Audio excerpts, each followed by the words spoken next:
Chalapathi. Yes madam. ఈ రోజు production ఎందుకు తగ్గింది? బ్యాచ్ నెంబర్ 1 లో వర్కర్స్ వర్క్ నో రూల్ పాటిస్తున్నారు మేడం.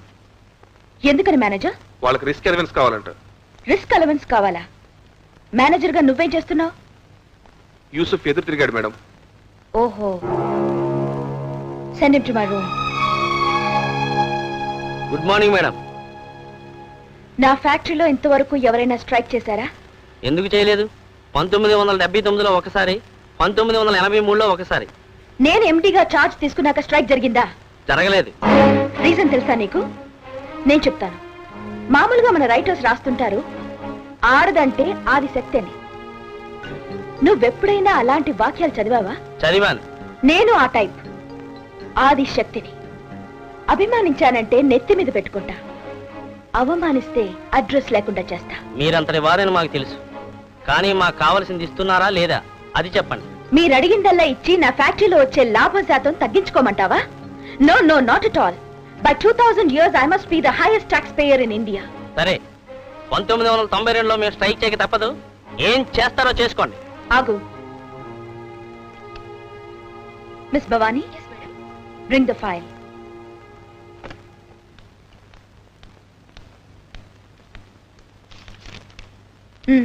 Yes madam. యూసఫ్ మన ఫ్యాక్టరీలో చేరకముందు చార్మినార్ దగ్గర జరిగిన మత కలహాల కేసు నెంబర్ 391/B డేటెడ్ 27/8/1969లో ముద్దాయి రెండో పెళ్లి చేసుకుని మొదటి భార్యను హింసిస్తున్నాడని కంప్లైంట్ ఉంది. ఫ్యాక్టరీలో ఒకసారి తాగొచ్చినట్టు రుజువైంది. ఇందులో ఏ కేసు తవ్వినా నిన్ను ఈజీగా నేను ఈ ఫ్యాక్టరీ నుంచి బయటకు పంపగలను. కార్మికుల్ని రెచ్చగొట్టింది నువ్వే గనక వాళ్ళని బుజ్జగించే పని కూడా నీదే. ఇది నీ ఫీ.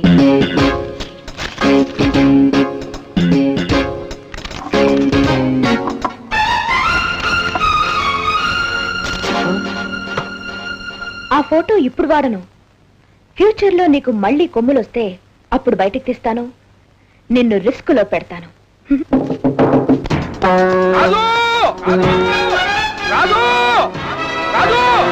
ఏమైందిరా? దగ్గర ఆ మస్తాన్ని ఆ వేరే గారు చంపేస్తున్నాడు.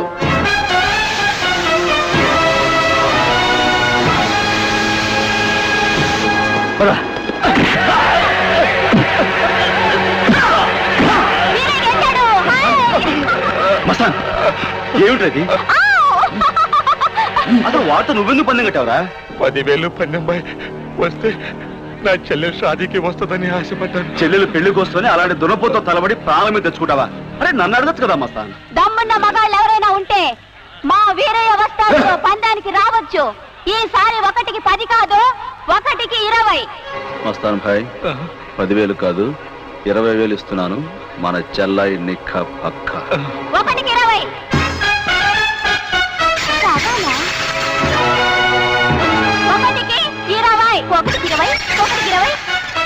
1కి 20. చల్. ఎంత? 1020 రెడీ చేసుకోవే నా బంగారు కోడి పెట్ట. ఇప్పుకెళ్ళి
జాన్ ఎక్కడ బంగారు కొడిబెట్టా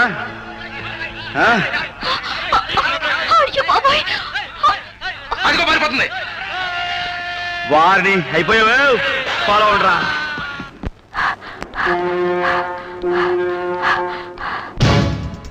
రాజు రాజు ఈ సరేమైందిరా? నీకు టెలిగ్రామ్ వచ్చింది. టెలిగ్రామా? ఎక్కడి నుంచి? మీ అమ్మగారి పక్షవాతం వచ్చిందట.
ఈ చేత్తోనే నాకు అన్నప్రాసనం చేసి గోరుముద్దలు తినిపించావు.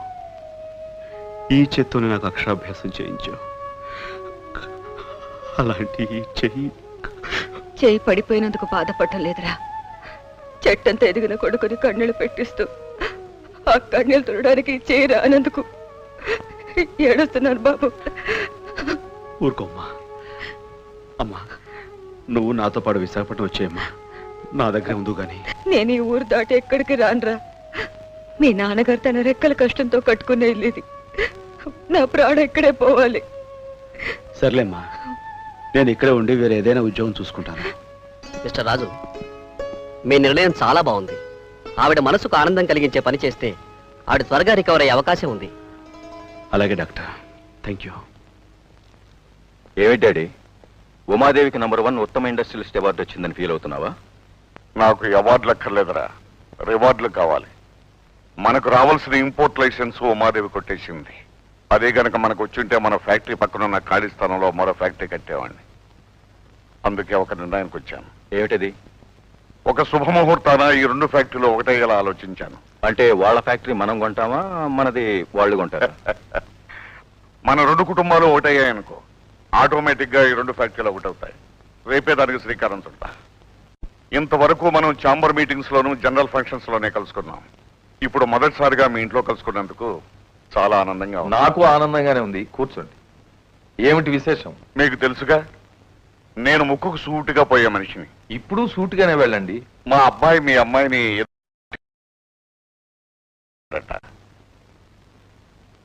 అందుకని వాళ్ళిద్దరికీ పెళ్లి చేస్తే బాగుంటుందని మిమ్మల్ని అడగడానికి వచ్చాను. మీ అబ్బాయితో నాకు పెళ్ళా? ఎందుకు అలా నవ్వుతున్నావు? మీ నాన్న చెప్పిన లవ్ స్టోరీ నాకు నచ్చలేదు. నిజమైన ప్రేమ అంటే ఒక డబ్బున్నవాడు పేదమ్మాయిని ప్రేమించాలి.